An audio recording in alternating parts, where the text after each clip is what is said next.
Hi everyone, we're continuing on with section 2.1. We started talking about functions, and what I'd like to do is continue that discussion, and we're going to talk about some other terms that show up with functions. One other thing that's in this section is something called net change.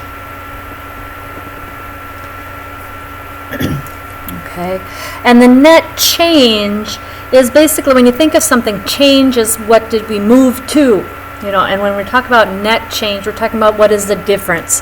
So we're going to be seeing some subtraction here. And the net change in a function, change of a function, and this we usually talk about over values or over numbers, a function, and we're going to call this function f as the input changes from A to B, where A and B are numbers, so A and B are numbers, and A is going to be smaller than B, or equal to, is given by f of B minus f of A. And we will see these terms later as well, so that we can get a better understanding of what net change is when we start looking at the graphs and things as well. So this chapter we're going to continue to work on our functions, looking at the terminology, getting comfortable with the notations, and also kind of making the connections between functions and their graphs, which is like a picture on the thing. So let's do an example. Let's say I have a function, and we will say f of x is 4x squared plus 3x. Why not? And I want to find the net change. So how much did it change from x equaling 1 to x equaling, and let's go with 2. Just from 1 to 2. Sometimes they might say, instead of from 1 to 2, they might say over the interval 1 to 2. So kind of make sure to get used to that understanding that when we say x from 1 to 2, we could also be thinking 1 to 2 in interval notation. So just kind of be aware of that. From our formula above, that means we're going to be taking f of 2 and subtracting f of 1. Where we end up, subtracting where we started.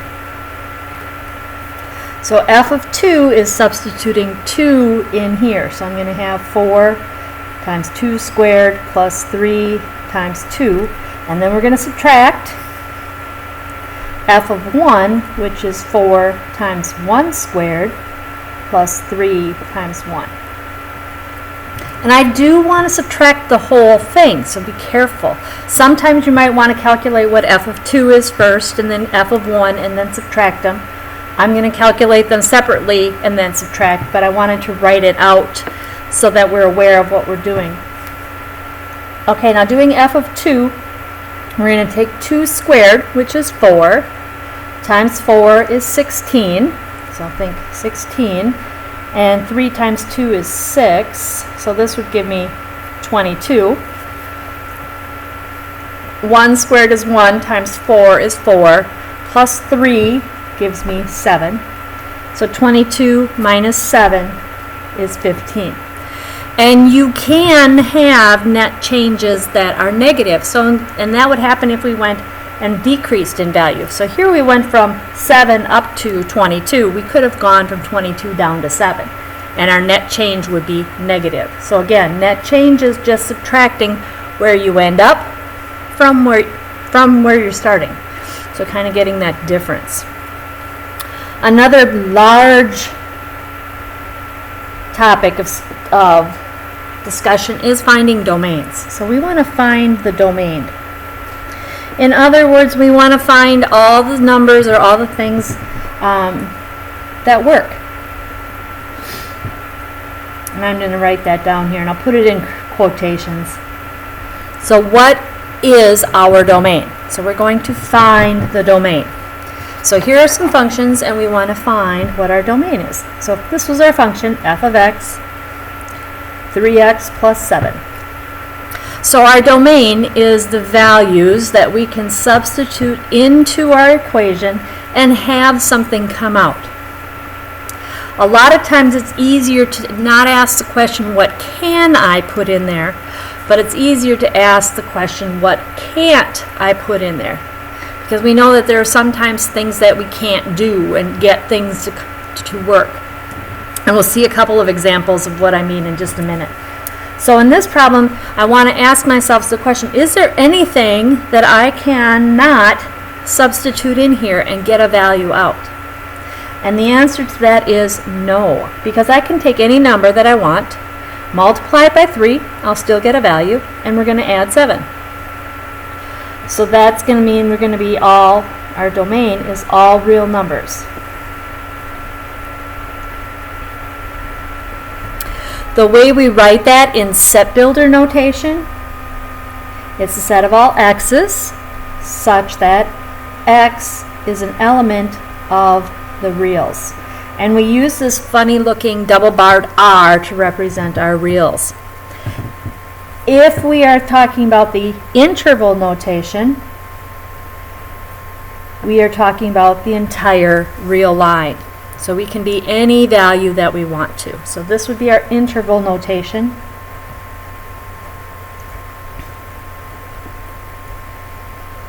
And this would be our set builder notation.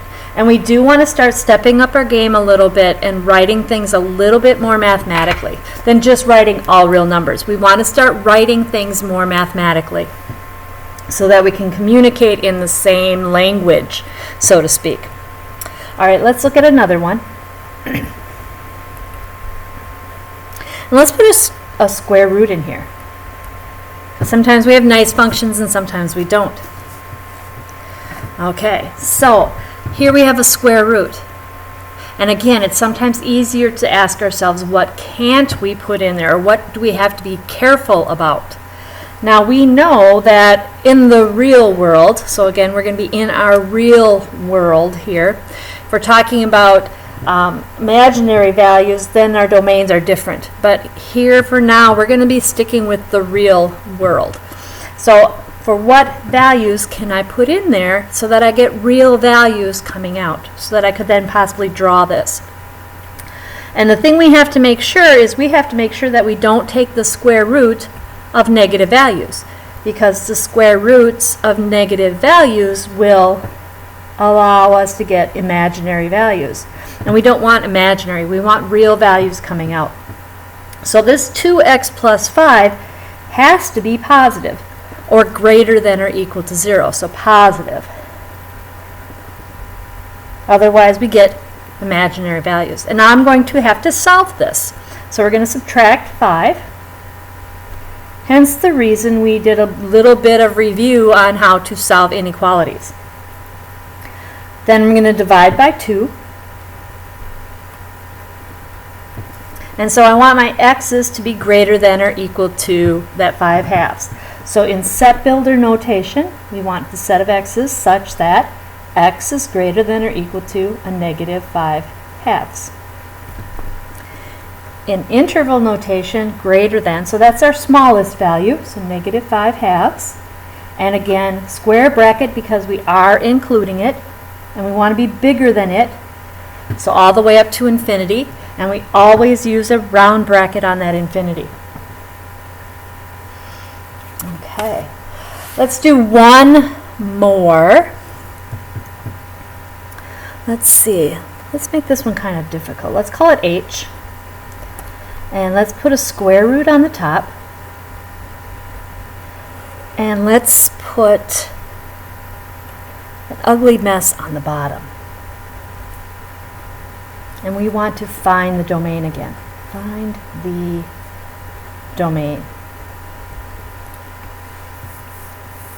All right, so for this to have outputs, we are going to need to make sure that the numerator, since we have that square root in there, that 3x plus 1 has to be positive, And since it's in the numerator, it can be 0. If this were in the denominator, it would have to be strictly greater than 0. We would not be able to include the 0. Now solving, so we're going to subtract that 1, divide by 3. So we get something that looks like that. Now we also have to be careful. We also have to make sure that our bottom is not 0. So we have to find out that x squared minus 4x plus 4 cannot be 0, because we are not allowed in the real world to divide by 0. So what I need to do is basically find the places where it is 0 and throw them out. To find out where it is 0, it's a quadratic, I'm going to have to try to factor it. So I'm looking for two numbers that multiply together to give me a positive 4, that divide together, or add together to give me a negative 4.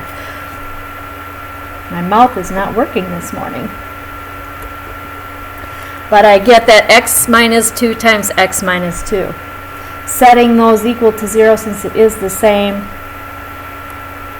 I'll have that x cannot be 2. So I'm going to be greater than negative 1/3, and we've got to throw out the 2. So I'm going to write this on a number line so we can see it.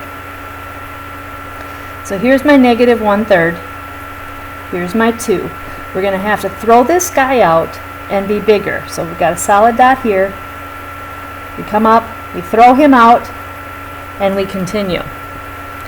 If I were writing this in set builder notation, it's a set of x's such that x is greater than or equal to a negative 1/3 and x does not equal 2. Set builder notation is just basically saying what we've found.